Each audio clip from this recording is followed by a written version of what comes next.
지난주에요, 성령의 증거라는 그런 제목으로 성령 충만함, 성령이 우리의 삶에 함께하는 증거가 있습니다 라고 말씀드렸습니다. 성령 충만을 받고자 하는 이유, 성령을 받고자 하는 그동안의 이유는 성령을 받아야 능력을 받고 또 하나님이 나와 함께한다는 그런 사실 때문에 내 사업이 잘 되고 내가 건강하게 되고 내가 소원하는 어떤 것들이 이루어질 것이다 라는 기대감 때문에 우리는 성령이 무엇인지조차 모른 채 내 소원을 이루기 위해서라도 성령이 필요했었습니다. 그런데 바울은 오늘 로마서를 통해서 지난주에 말씀을 드린 것처럼 성령을 받은 증거가 있습니다 라고 제시하고 있습니다. 성령을 받은 증거는 어느 교단에서 얘기하는 것처럼 방언을 하거나 예언을 하거나 어떤 내가 원하는 기도 제목이 완성되거나 이런 것이 아니라 성령 받은 증거에 대해서 이야기하기를 성령을 받은 자, 하나님의 자녀가 되는 권세를 누리게 되는 자들은 장차 고난을 받게 될 것입니다 라고 이야기합니다. 성령의 증거가 고난이다 라고 합니다. 그랬더니 이 고난을 오해하는 사람들이 참 많아요. 그래서 사거리에서 많은 사람들이 지나가는데 큰 소리를 치거나 또 예수 천당 보신지요. 물론 그런 시대가 있기도 했습니다. 사람들을 피곤하게 하고 사람들을 협박하고 그래서 그들에게 두려움을 갖게 하고 또 그들이 나중에 두려움 때문에 그 예수를 전하는 사람들을 핍박하는 그런 과정들이 고난이다. 예수를 믿는 모습 때문에 가족에게 핍박을 당한다면 그것은 고난이다. 이렇게 고난을 오해하도록 만들었고 고난에 대해서 교회 안에서 참으로 많은 착각을 합니다. 임승배 장로님이 어제 전화가 오셨어요. 목사님, 실은 사촌 형님이 돌아가셔서 장례 때문에 주일을 지키기가 좀 어려울 것 같습니다. 예, 장로님 괜찮습니다. 그곳에 근처에 가서 예배를 드릴 수 있다면 드리시고요. 그리고 기도 순서는 제가 대신하도록 하겠습니다. 주일날 장로님이 교회를 빠진다는 것, 물론 과거에 여러분들이 생각할 때 참으로 어떻게 신앙인으로서 그럴 수가 있어. 특히 장로님인데 라는 생각을 할 수 있습니다. 근데 그런 직책이나 그런 사람들 앞에 보여지는 모습, 만약에 장로님이 나는 장로이기 때문에 주일날 내가 어디 장례식을 갑니까? 암만 형제들이 죽어도 나는 그런데 못 갑니다. 특히 또 이번 주에 내가 기도입니다. 절대 그럴 수가 없습니다. 라고 한다면 많은 가족들, 친형제들, 그 많은 사람들이 장로님에 대해서 굉장한 오해를 하게 될 것입니다. 물론 그 오해를 사지 말아야 된다 이런 말이 아닙니다. 그런데 그래서 가족들과 관계가 소원해지고 미워하고 원망하는 관계가 되면 그것을 마치 훈장이라고 그동안 사람들은 생각했습니다. 내가 예수를 열심히 믿는 모습 때문에 내 가족들한테 따돌림을 당하고 있습니다. 그러면서 그런 것들이 예수를 믿는 사람들에게 나타나는 성령의 증거고 고난입니다 라고 생각했습니다. 주일날 직분을 받거나 순서가 있는데 필요하다면 빠지십시오 이렇게 권면해 드리는 말이 전혀 아닙니다. 정말 하나님 앞에 내가 어떤 모습으로 살아야 할지 기준을 갖는 것이 중요합니다. 그런데 교회 일을 하기 위해서 교회 일 때문에 내 가족들과 모든 모습에서 소원해도 된다. 좀 서운하게 해줘도 괜찮다. 내 남편 밥 안 차려줘도 내가 교회 가서 식당 공사하고 내가 교회 가서 다른 사람을 섬기니까 내 가족들 안 차려줘도 된다. 이건 정말 잘못된 생각입니다. 그런 일들로 고난받는 것에 대해서 우리 집안에는 사단이 하나 있어요. 교회 일만 하려고 그러면 자꾸 저렇게 날 방해하고 막아요. 그동안들은 그렇게 생각했어요. 그리고 그렇게 하는 일들이 굉장히 하나님 일에 최선을 다하는 순교요. 또한 멋진 하나님의 사람들이냐 착각을 했습니다. 그런데 그런 대부분의 사람들의 생각 속에는 그렇게 열심히 하는 이유가 그렇게 열심히 해서 성령 받고 그렇게 열심히 해서 능력 받고 그래서 그 다음이 뭔지 아세요? 내가 원하는 걸 이루기 위해서입니다. 내가 원하는 소원을 이루기 위해서 성령이 필요한 것이지 정말 하나님의 일들 때문에 하나님이 주는 놀라운 마음 때문에가 아니라는, 하나님이 주는 정직한 마음은 교회 일도 열심히 해야 되지만 남편이 일어나서 절절매고 있다면 도움을 주기도 하고 좋은 음식으로 챙겨주고 또 남편이 아내를 위해서 헌신하기도 하고, 이런 내가 지금 살아가는 삶의 현장에서 가장 하나님이 기뻐하는 일들을 하는 것이 그리스도인이지, 교회 핑계대면서 내가 하고 싶은 일들을 하고 또한 사람들에게 서운함을 받게 하는 건 결코 고난이 아닙니다. 근데 사람들은 그런 것들이 고난이라고 착각을 한다라는 거지요. 고난은 결코, 오늘 바울이 제시하는 고난은 고생을 이야기하는 게 아닙니다. 고3이 우리 교회의 하나님인데 고3은 고생이에요. 그렇죠? 보니까 하루 종일 앉아서 공부한다고 뭐 학원도 못 다니고 그러면서 지금 공부하고 있는 저희 딸이 있는데 참 고생해요. 얼굴이 허옇게 떠가지고 방에 들어가면 그냥, 그런데 그건 고난이 아니라 고생이에요. 미래를 향한 자기 스스로가 똑같이 놀 수도 있고 쉴 수도 있는데 나는 내 시간 속에서 무엇을 해야 할지 결정하고 판단하는 고생입니다. 그걸 고난이라고 생각해서는 안 된다는 거지요. 예. 여러분들이 그리스도인으로 살아가면서 성령의 증거가 여러분들 속에서 나타나는데 그것을 바울은 오늘 고난이라고 합니다. 그러면 이제 새롭게 시작해 봅니다. 여러분들이 그리스도인이기 때문에 당하는 고난은 무엇입니까? 무엇 때문에, 무엇이 여러분들을 고난스럽게 합니까? 어떤 일들이? 혹시 남편이 예수를 믿는 것들에 대해서 반대를 하거나 가족들이 그런 것 반대 때문에 그것이 고생스럽습니까? 그러면 그게 고난이라고요? 아니요. 제가 말씀드린 것처럼 그런 부분들은 고생입니다. 예. 어떤 아내가 교회를 다니면서 우리는 그런 생각들을 참 많이 꿈꿔오고 상상합니다. 아니, 남편이 교회를 좀 다니고 그랬으면 좋겠는데 이 남편이 교회를 안 다녀요. 그래가지고 교회 가서 열심히 기도합니다. 남편 신발 신고 가서 기도도 하고 시키는 대로 다 해봤는데 잘 안 돼요. 열심히 기도합니다. 그런데 열심히 기도하다가 또 그리스도인으로 내가 어떻게 살아야 할지 나를 되돌아보게 되고 그리스도인의 아내로서 최선을 다했습니다. 그랬더니 그렇게 교회 가는 걸 반대하던 남편이 부인을 따라서 교회에 나오게 됐습니다. 부인과 남편이, 이 부부가 종교 때문에 굉장히 갈등을 했는데, 물론 교회를 다니는 아내는 남편이 교회 오기를 가장 소원하는 게 마음일 것입니다. 그래서 그 문제를 놓고 끊임없이 기도했습니다. 그랬더니 어느 날 남편이 교회에 나오게 됐어요. 그것은 기도를 했기 때문에 하나님께서 그 교회 나가기 싫어하던 남편을 붙잡아가지고 교회 나오고자 하는 그런 꿈을 줬다. 이렇게 우리는 해석을 해왔습니다.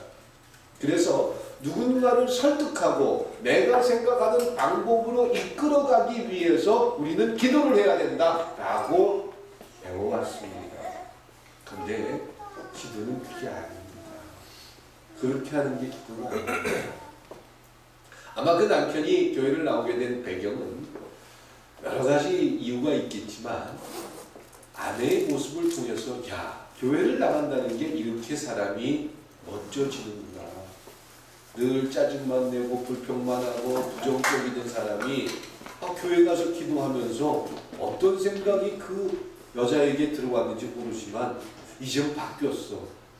야, 저 부인을 보니까, 내 아내를 보니까 나도 교회 다니면 좋을 것 같아. 이런 도전이 찾아왔기 때문에 그 남편이 교회를 나오게 된 것입니다.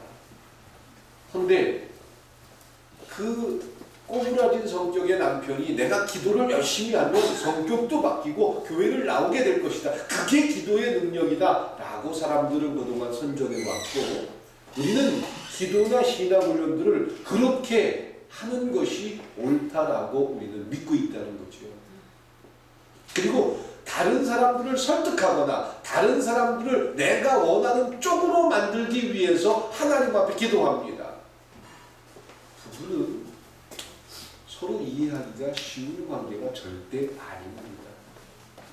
오히려 남들은, 부부가 아닌 남들은 서로 설득하고 이해하고 필요에 따라서 좋은 관계를 맺을 수도 있습니다. 그런데 부부는요, 서로 이해를 받고자 하는 마음을 가지고 시작한 게 부부입니다.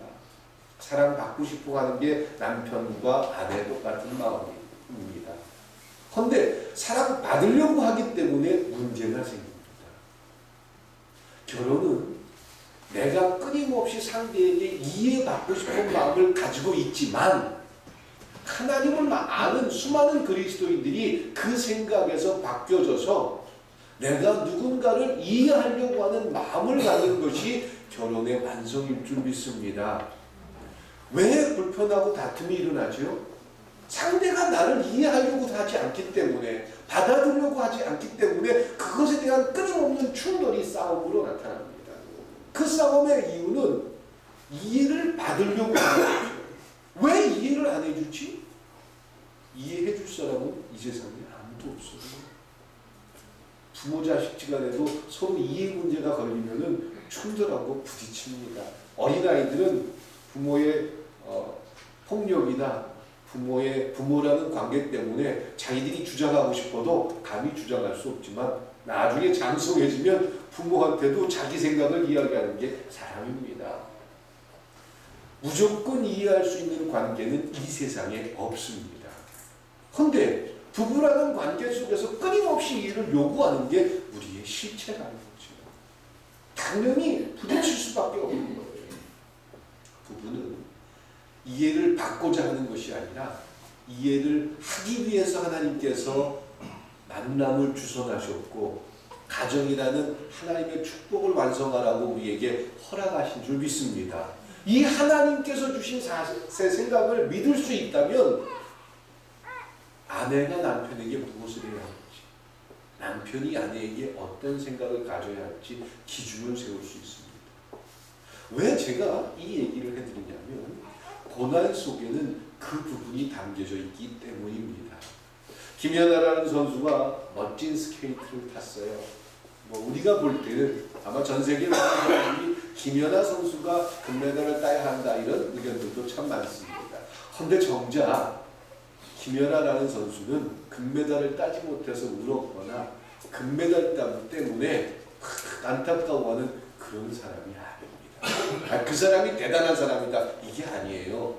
이미 김연아라는 사람은 세계대회, 올림픽 모든 대회에서 금메달을 땄던 사람입니다. 지난 캐나다에서 있었던 동계올림픽에서 금메달을 따고 그때 울면서 그 김연아라는 선수는 모든 걸 다 이룬 사람이에요. 그 사람이 4년 만에 다시 올림픽에 나갔습니다. 그것은 모든 기대에 대한 마침표를 찍기 위해서입니다.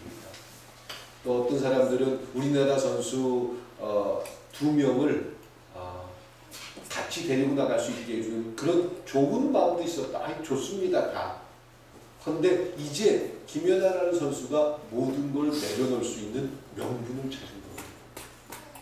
얼마나 아쉬워했습니까? 그렇게 훌륭하게 멋지게 타는 그 김연아라는 스케이터가 전 세계의 모든 팬들에게 남아있기를 원했습니다. 그런데 어떤 글을 보니까 척추에 굉장한 문제가 있어서 더 이상 점프를 뛰면 이 사람의 삶에 굉장한 지장이 있다고 합니다. 그리고 그 척추의 충격 때문에 힐을 못 신는다고 합니다. 운동하는 사람은. 그러니 얼마나 그만두고 싶었겠어요. 더 이상 스케이트를 타고 싶은 마음이 이미 돈도 수백억 이상을 벌어놨고 평생 쓸 걸 다 만들어놨고 그런 그 사람이 왜 또 다시 시작해서 그 고생을 해야 되고 다이어트 해야 되고 매일 몇 시간 이상 넘는 시간을 훈련해 얼마나 지겨웠겠어요. 근데 김연아를 사랑하는 전 세계 모든 팬들이 자기를 놓아줄 때를 이제 찾았고 그 시점 그렇기 때문에 그 김연아라는 선수에게 금메달, 은메달 이게 중요하지 않았다는 겁니다. 누군가가 자기를 지켜보고 응원하고 있다는 그 힘 때문에 전 세계의 수많은 팬들이 자기를 아직은 놓아주지 않기 때문에 그 고통을 감수하면서 그는 지난 2년이라는 시간 동안 최선을 다할 수가 있었습니다. 기대감과 또 사람들의 또 응원 이런 모든 것들이 지금의 김연아를 만들 수가 있었다고 저는 생각합니다. 세상의 일들은 그렇습니다. 그런데 신앙생활은 그렇지 않다는 겁니다. 이게 고난일 수 있다라는 겁니다.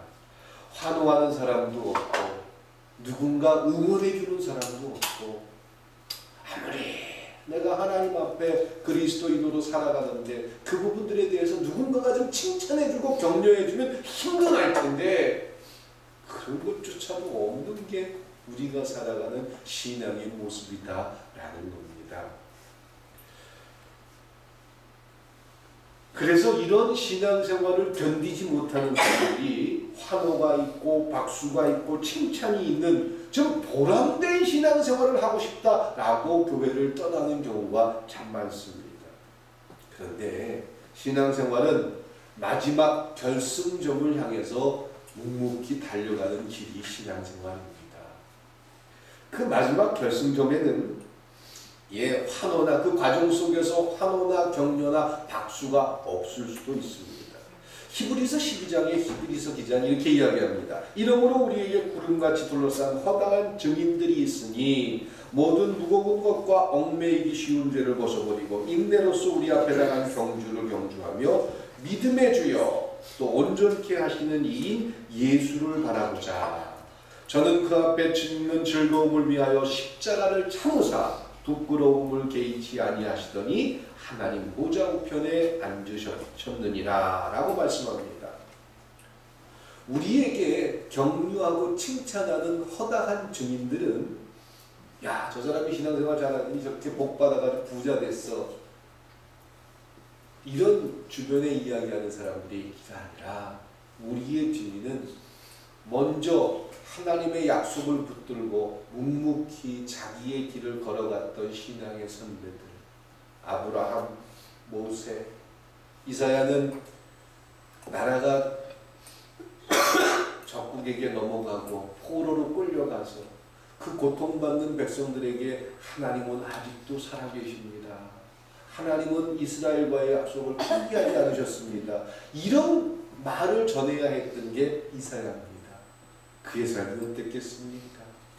얼마나 그런 얘기를 하면 듣는 사람들이 야 하나님이 살아계신데 우리가 바벨론의 포로가 돼? 말도 안 되는 소리 하지 마. 그리고 돈을 받는 일들이 허다했습니다.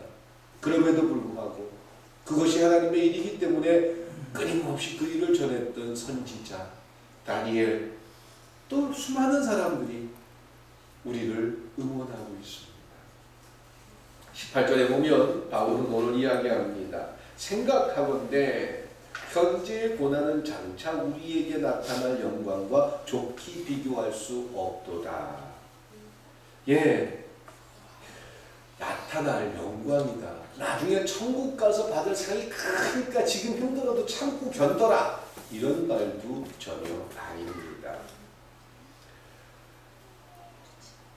우리가 지금 당하는 고난이라는 주제의 삶이 앞으로 받게 될 하나님 앞에서의 영광과 비교한다면 지금 우리가 당하는 고난이라는 그 주제는 결코 크지 않을 겁니다. 라고 이야기하는 겁니다. 그러면 우리가 그리스도인이기 때문에 당하는 고난, 성령의 증거가 있기 때문에 당하는 고난은 과연 무엇일까? 이제 본론으로 들어갑니다. 과연 성령이 우리와 함께한다는 모습 때문에 당하는 고난은 무엇일까요? 남편이 교회 간다는 이유 때문에 핍박을 해요. 이게 고난일까요? 교회 일을 하기 때문에 다른 사람들이 나하고 안 놀아줘요? 이런 것들이 고난일까요? 예수님의 모습 속에서 한번 발견해 봅니다. 예수님이 어떤 삶을 사셨습니까? 메시아로 예루살렘 성에 들어갈 때 사람들은 수많은 환호와 또 길거리에 나와가지고 호산나를 찬양하면서 예수님을 칭송했습니다. 하나님의 아들이라고 불렀습니다. 그런데 그렇게 하나님의 아들이라고 불렀던 사람들이 얼마 안 있다가 예수님을 십자가에 못 박혀 죽게 만들었습니다. 그들이 예수님을 환호한 이유가 어디 있습니까? 왜 그렇게 했죠? 예루살렘 성에 들어갈 때 수많은 이스라엘 백성들이 나와서 하나님의 아들이라고 환호하고 찬양하고 경배했습니다. 그들의 소원을 들어줄 것 같아서요. 요즘 말로 해볼까요? 예수 믿으면 복 받는다고 하니까 그 예수만 잘 믿으면 기적도 나타나고 사업도 안 되던 게 잘 되고 건강도 안 좋았는데 좋아지고 이스라엘 백성들이 예수를 찬양하고 경배한 이유는 예수가 공생의 기간 동안 끊임없이 다니면서 기적을 보여주고 죽은 사람을 살리기도 하고 능력이 나타나고 병자를 고쳐주기도 하고 물고기 2마리와 버림떡 5개 가지고 5,000명을 먹이는 놀라운 일들을 보여주고 무리를 걸었다고도 하고 하니까 그가 하나님의 아들인 건 맞는 것 같아요.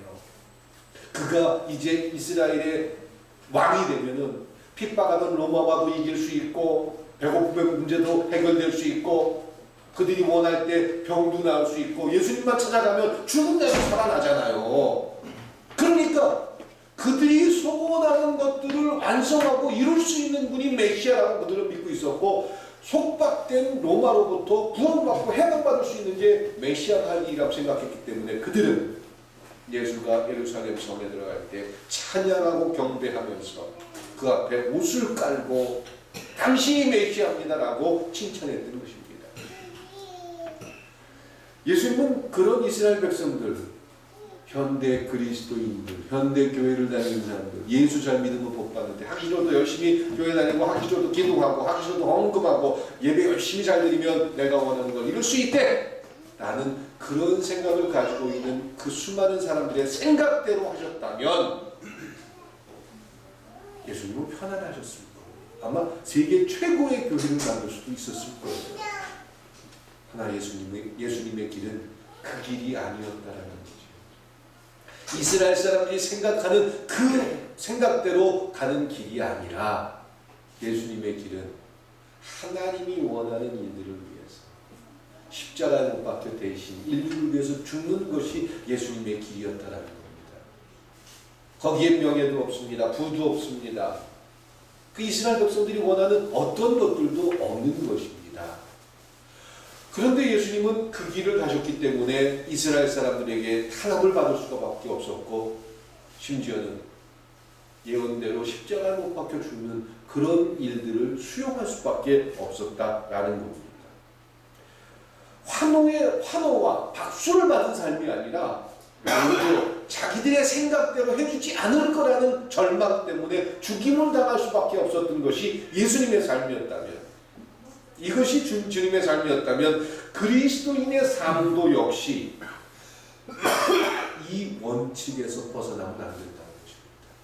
그래서 고난은 원칙이다. 고난은 원칙이다라는 것입니다. 자, 따라해 봅니다. 고난은 원칙이다. 원칙이다. 예.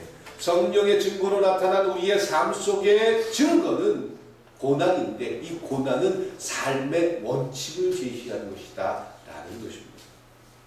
신자의 삶은 하나님의 선물입니다. 하나님의 선물로 주어진 삶이기 때문에 삶의 내용물을 우리가 채우는 것이 아니라 하나님의 원칙과 하나님의 방법으로 하나님이 채우신 것이 그리스도인들의 삶인 줄 믿습니다. 오늘 본문에서 현재의 고난을 이야기합니다.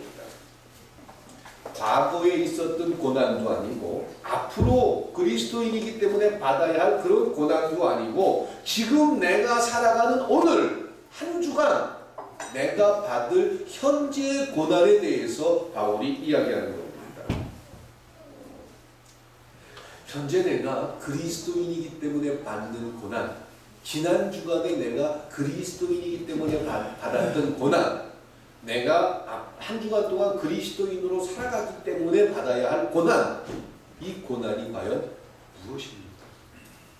옛날에 내가 교회를 위해서 열심히 내 걸 희생하면서 내 걸 포기하면서 내 전 재산을 바쳤기 때문에 나는 고난을 당했습니다. 이런 과거의 고난을 끄집어내고 그것을 오늘로 연결해라, 이런 게 아닙니다. 옛날에 내가 신앙생활 잘할 때 내가 능력받아가지고 이런 그런 것도 현재의 고난과는 상관이 없는 겁니다.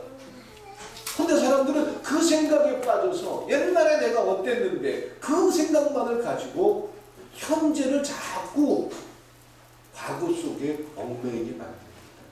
아, 나는 요즘 신앙이 좀 다운된 것 같아. 아, 나에겐 요즘 믿음이 떨어진 것 같아. 옛날에는 내가 열심히 했는데. 아니요. 그게 아니에요. 현재 여러분들이 성령의 증거로 고난을 받는다면 그 고난이 무엇입니까? 대답하기가 참 어렵습니다. 예. 내가 지금 그리스도인이기 때문에 받는 고난에 대해서 아리송해한다면 우리는 지금 이 원칙이 무엇인지 굉장히 혼란스러워한다라는 것입니다. 옛날에는 믿음이 좋았는데 지금은 옛날 믿음 같은 그런 모습이 없다라고 하면서 회상에 잠기라는 그런 의도도 전혀 아닙니다. 현재의 고난은 오늘 살아가는 내 삶에서 원칙, 삶의 원칙과 기준이 과연 그리스도의 삶과 닮고 있는지, 그리스도인의 기준과 같은지 이것과 비교해보면 된다는 것입니다. 그러면 그리스도가 이 땅 가운데 살아가면서 세웠던 원칙, 작게 세 가지로 제시해드립니다. 어떤 사건을 통해서 그리스도의 모습 속에 성령의 증거로 나타난 고난을 얘기할 수 있을까? 지난주에 잠깐 말씀드린 것처럼 예수님이 성령을 받고 나서 성령에 이끌려서 광야에 시험을 받으러 들어가십니다. 그때 사단이 찾아와서 세 가지로 유혹을 합니다. 이 세 가지의 유혹을 대처하는 예수님의 모습 속에 그리스도인의 삶의 원칙이 나와 있는데 이 삶의 원칙이 고난이다. 그러니까 그것과 연관되어집니다. 자, 이제 사단이 예수님 앞에 나와가지고 첫 번째 요구한 것은 무엇입니까? 돌을 떡이 되게 해서 지금 네가 금식을 하고 있는데 이 떡을 먹어라 라는 이야기입니다. 이 떡에 대한 이야기는 배고프니까 배고픔을 해결해라 라고 이야기할 수 있는데 조금 확대하면 경제적인 문제를 이야기하는 것입니다. 마귀의 지배 아래 있는 세상의 질서와 체제는 떡을 위해서 사는 겁니다. 먹고 살기 위해서 사는 겁니다. 먹고 살기 위해서 살다가 먹고 살만해지면 누리기 위해서 삽니다. 또 누구보다 넉넉하게 살고 싶어합니다. 누구보다 많이 가지고 싶어합니다. 이게 세상 이치 속에 살아가는 모든 사람들의 생각입니다. 교회를 다니면서 성령을 받고자 하는 이유도 교회를 통해서 내가 누리고자 하는 어떤 소원이 있기 때문에 한다면 세상의 원칙, 세상의 질서에 속한다라는 거지요.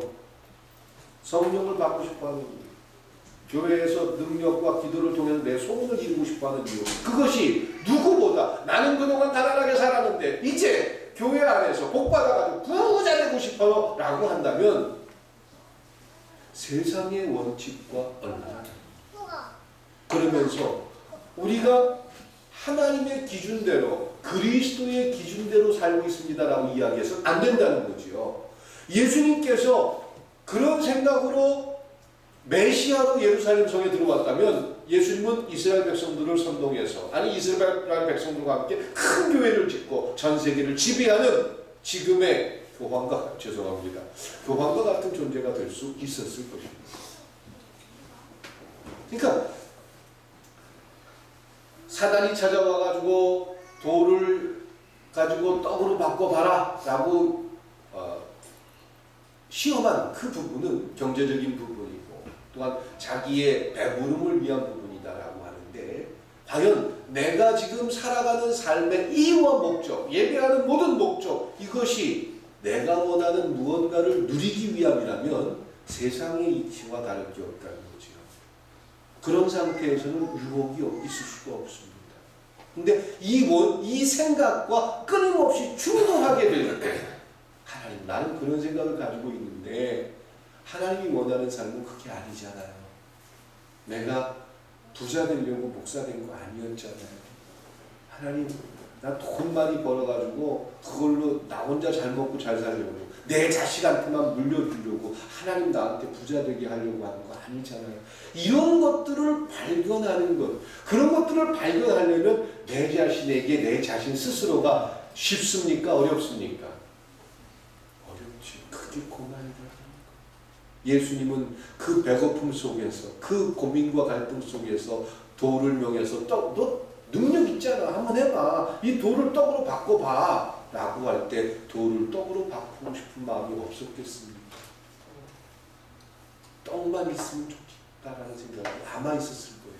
그런데 그것을 이겨내는 마음, 그 이겨내는 마음이 원칙이다라는 거죠. 세상의 힘을 의지하지 않는, 세상의 사단의 세력에 절하지 않는,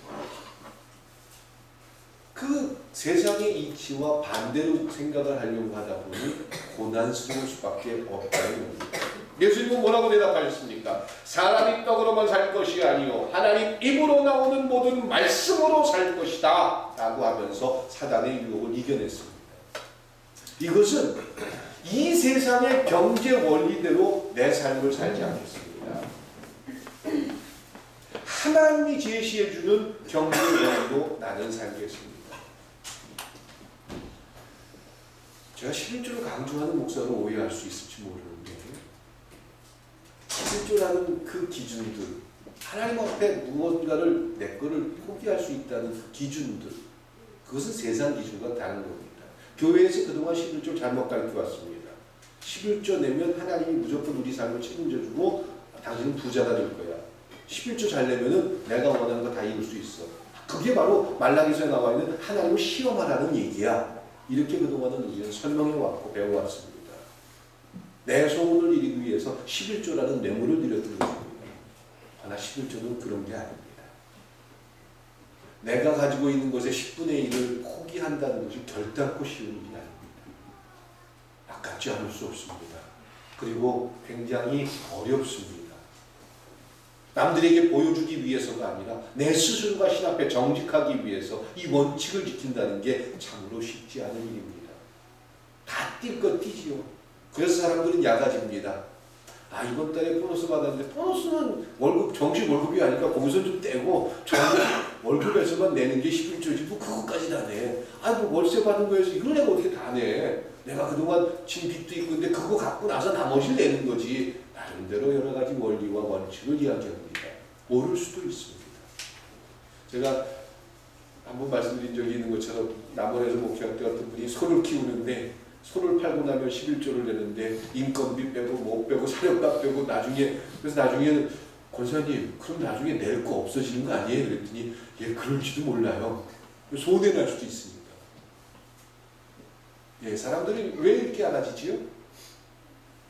경제에 빠져있기 때문에, 세상의 힘이 무엇인지 모르기 때문에. 그러나 11조라는 것은 내가 내므로써, 내가 함으로써 하나님 앞에 무언가를 확보하고자가 아니라 내 삶의 원칙이 어디 있는지 내 스스로가 나 자신에게 적용하는 것입니다. 그렇기 때문에 그들은 내가 냈으니까 누구보다 난 잘하고 있어 이런 생각을 갖지 않습니다. 하나님 고마워요. 내가 이 원칙을 지킬 수 있게 되면 아직도 끊임없이 갈등하고 고민하는데 이 원칙에서 벗어나지 않게 해주셔서 감사합니다. 그 원칙을 지킬 줄 아는 사람들은 이 세상에서 돈의 노예가 되지 않는다는 게 하나님의 진리입니다. 아, 교회에다 11조 내는 사람이 부모님이 어렵고 힘들다는데 거기다 10에 3조 4조 못 내겠어요?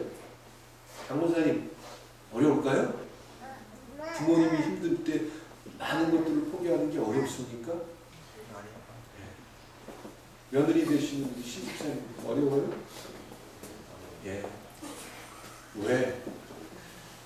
11조라는 놀라운 축복이 하나님께서 주신 것이기 때문에 근데 그것조차 아까워하면서 내가 사랑하는 아내, 남편, 또 가족이 굉장히 어려운 일을 하는데 내 주머니에서 그게 쉽게 나올 것 같습니까?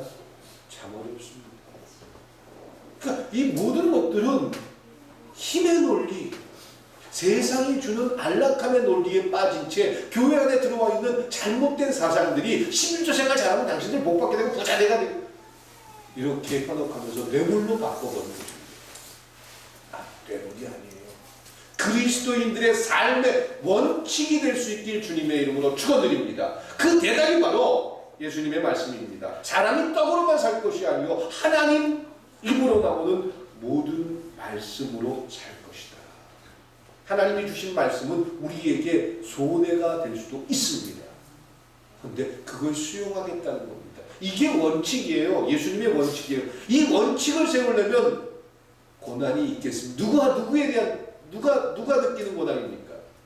이 원칙을 세우고자 하는 사람들의 생각 속에 나타나는 고난입니다. 근데 그 고난은 가만히 보니까 고난이 아니더라고요. 하나님의 축복이더라고요. 얼마나 넉넉할 수 있어요. 얼마나 더 이상 매이지 않겠어요. 그들은 늘 주머니에 손을 넣고 있지 않습니다.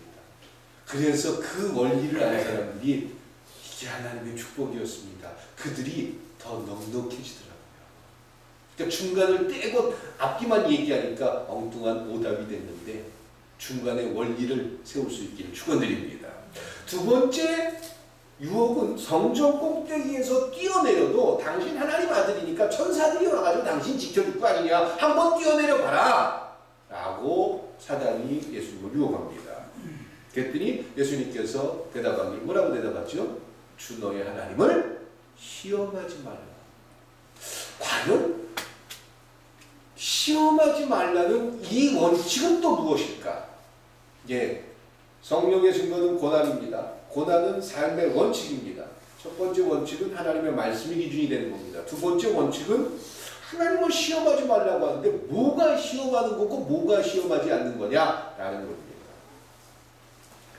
세상적인 종교를 한번 찾아봅니다. 세상적인 종교와 기독교의 차이가 있습니다. 세상적인 종교에서는 자기의 신을 찾아가서, 이 기독교하고 똑같을 수도 있어요. 그러니까 오해는 없으시기 바랍니다. 자기의 신을 찾아가서 신 앞에 신이 원하는 어떤 일들을 하면 내가 어떤 일을 당해도 신이 내 문제를 해결해주고 나만 잘되게 해주고 나만 복받는 사람이 되게 해준다. 이게 세상적이에요. 근데 교회를 다니는 사람들의 생각 속에서도 이런 생각이 있습니까? 없습니까? 대부분 이런 생각들을 한다라는 거죠. 특별히 하나님이 나만 지켜주기를 원합니다. 또 내가 헷갈리고 혼란스러울 때 기적을 보여줘. 뜨겁게 기도했더니 막 천사가 나타나고 왔다 갔다 하고 막 이런 것들이 보여줘가지고 기적과 이적을 통해서 내 생각이 흔들리지 않기를 원하는 게 대부분의 사람들의 생각입니다. 그래서 무당들은 어디 위에 올라가서 춤을 춰요? 네? 작두 위에 올라가서 춤을 춥니다. 작두라는 게 아주 시퍼런 나리선 칼 아닙니까? 그 위에 올라가서 춤을 춘다는 게 아이고 주여. 아이고, 그러니까 미쳤기 때문에 올라가겠죠? 솔치면 거기 못 올라가겠죠? 예. 근데 그 미쳤다는 것이 그들이 믿는 그 귀신이 들어와서 그 힘을 주니까 작두에 올라가서 춤을 추는 거예요. 그걸 통해서 나는 귀신이 함께하는 사람이야. 내 말에 까불지 마. 내가 말하는 대로 다 될 거야. 사람들이 이렇게 협박합니다. 그 교회 다니면서 능력을 보여주고 기도하면 뭐가 나타나고 뭐 여러 가지 경험들을 했던 사람들이 다른 사람들 앞에서 이런 협박을 할 때도 있습니까? 없습니까? 다 사기예요. 그런 협박은 있을 수가 없습니다.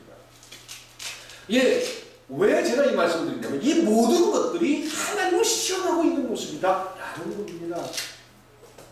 어떤 사람이 가서 간증하기로 내가 오늘 교회를 늦게 와가지고 급하게 막 신호를 위반하면서 왔는데 다행히 교회 주변에 제일 좋은 자리 들어가자마자 있는 그 입구 자리를 누가 비워놨더라. 그래가지고 거기를 딱 떼고 들어오는 순간 예배 시간에 늦지 않았습니다. 이게 하나님께서 나를 축복하신 모습이요 하나님께서 나와 함께하는 증거인 줄 믿습니다. 아이고 주여, 그게 바로 하나님을 시험하는 모습이라는 겁니다. 내 입맛에 내 혀와 같이 내가 원하는 것을 주고자 내가 원하는 대로만. 그래서 제가 끊임없이 말씀드리는 게, 내가 원하는 대로 기도를 들어주면 이 세상이 어떻게 되겠어요? 엉망진창이 될 거 아닙니까? 내가 원하는 것만을 완성하고자 하는 그 욕망, 이것이 하나님을 시험하는 모습이다라는 겁니다. 성전 꼭대기에서 예수님을 데리고 가가지고 거기서 한번 뛰어내려 봐라. 넌 하나님 아들이니까 천사가 와서 너 지킬 거 아니냐. 할 수 있든 없든 예수님은 주 너의 하나님을 시험하지 말라. 이것이 원칙이다. 기적을 보지 못했어도, 방언을 할 줄 몰라도, 예언할 줄 몰라도, 내 마음속에 끊임없는 갈등과 고민이 있을지라도 나는 하나님이 믿어지기에 이 길을 가겠습니다. 이 원칙을 지키겠습니다. 예수님은 어떠셨죠? 예수님이 아주 놀라운 고백을 하나 말씀드릴까요? 십자가상에서 죽으시기 전에 예수님이 무슨 말을 합니까? 죽기 직전에, 물론 죽기 바로 직전에는 다 이루었도다, 아버지의 뜻이 이루어졌습니다, 이런 고백을 했지만, 그가 십자가에서 고통당하면서 무슨 말을 합니까? 엘리 엘리 라마 사막다니, 무슨 말이지요? 아버지요 아버지요 왜 나를 버리시나이까? 말이 되는 소리예요. 하나님의 분명한 결정을 알았고, 그가 십자가에 못 박혀 죽는 것이 하나님의 뜻임을 수용했기 때문에 채찍을 당하면서 고문을 당하고, 그리고 십자가에 지금 피를 흘려가면서 죽어가는 그 순간에 예수님이 하는 말이 엘리 엘리 라마 사막다니, 아버지 아버지 왜 나를 버리십니까? 그게 인간이에요. 예수님이에요. 그러나 내 뜻대로 마옵시고 아버지의 뜻대로 이루어지기, 그것이 예수님에게서 기도하는 원칙이었다라는 겁니다. 어떤 현상을 보거나 어떤 기적을 보거나 내가 원하는 어떤 것을 이루었기 때문에 나는 앞으로 더 열심히 기도할 거예요. 내가 11조 잘하고 기도 많이 했더니 하나님께서 나 축복하셨어요. 그래서 내가 앞으로 더 열심히 헌금도 할 거고 열심히 기도할 거예요. 아니, 그런 원칙이 아닙니다. 하나님, 내가 열심히 하고 살았는데 어려움이 더 찾아올 수도 있네요. 사업이 망했어요. 더 어려움이 찾아와 내 아내와 이혼하게 됐습니다. 어떻게 하면 좋지요? 그러나 내 앞에 아무것도 보이지 않지만 나는 하나님께서 주신 원칙만큼은 붙들겠습니다. 다니엘이 사자굴 속에 들어가면서 아버지 기도하는 그 과정 속에서 혹시 만일 나를 지켜주지 아니할지라도 나는 하나님 앞에 내가 가지고 있는 신앙의 원칙만큼은 포기하지 않겠습니다. 그리고는 사자굴에 호련히 들어가는, 그들이 바로 그리스도인들의 원칙입니다. 이 원칙을 세우는 여러분들이 될 수 있길 축원드립니다. 세 번째는 천하만국의 영광을 보여주면서 나에게 경배하면 이 모든 것을 내가 주겠다 라고 사단이 유혹을 하자 예수님이 대답합니다. 사단아 물러가라, 사단아 물러가라 라고 이야기합니다. 세상은 오직 자기 영광을 위해서 살아갑니다. 교회를 다니는 목적도, 또 교회 안에서 직분을 가지게 되는 배경도, 누구보다 높아지고 싶어하는 그런 인간의 욕심을 결코 버릴 수가 없습니다.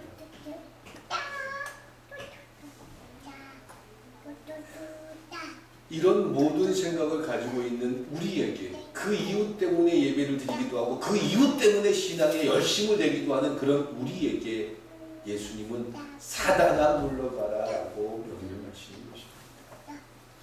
그런 생각이 사단의 생각이다 라는 겁니다. 내가 가졌느냐 가지지 못했느냐, 내가 높으냐 높지 못하느냐, 이것과 상관없이 지금 현 자리에서, 지금 내가 하나님 앞에 순종하지 못하는 자가 나중에 돈 많이 벌면 순종하겠습니까? 지금 하나님 앞에 내 것을 희생할 줄 모르는 사람이 나중에 가서 큰 사람이 되면 그때 잘하겠습니까? 절대 그럴 수 없습니다. 지금 현재, 앞으로 내가 잘해야지, 이런 일은 없습니다. 여러분들도 많이 해보셨을 거예요. 내가 앞으로 잘할 거야. 안 돼요. 그때 가면 또 그만한 이유가 생기고 변명거리가 생깁니다.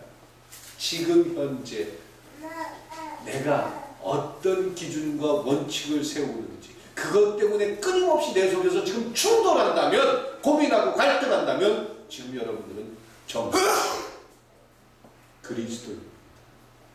근데 그런 갈등과 고민이 없다면 여러분들 고민하십시오. 내가 과연 그리스도인, 내 그리스도인의 모습은 어떤 목적일까? 그리스도인의 삶의 원칙을 따라 살지 않는 사람들에게는 유혹이 있겠습니까? 없겠습니까? 유혹이 있을 수가 없는 거예요. 왜? 신앙의 목적 자체가 삶의 원칙이 아니라 내 이름을 높이는 것, 내 소원을 이루는 것, 내가 원하는 걸 가지는 것, 이런 것들이라면 그들에게 유혹은 있을 수가 없는 거예요. 그런데 성령의 증거인 고난은 이 원칙, 예수님의 원칙을 우리의 삶에 적용하다 보니까 아휴, 말씀이 기준이 돼야 되고, 또 끊임없이 내 속에서 나 자신과 충돌하는 끊임없는 고난이 찾아옵니다. 이제 하나님을 제대로 아는 부부는 상대에게 왜 당신은 나를 이해하려고 하지 않아 강요하지 않습니다. 하나님을 모르는 부부는 끊임없이 상대에게 강요합니다. 왜 내 고통을 몰라주는 거야? 왜? 삶의 원칙과 기준을 분명히 알기 때문에 그렇습니다. 그 원칙과 기준을 나에게 적용할 때 내가 과연 무엇 때문에 결혼을 했을까? 왜 결혼이라는 놀라운 축복을 통해서 이 땅에 하나님이 가정을 허락하셨을까? 그 이유를 발견하게 될 것입니다.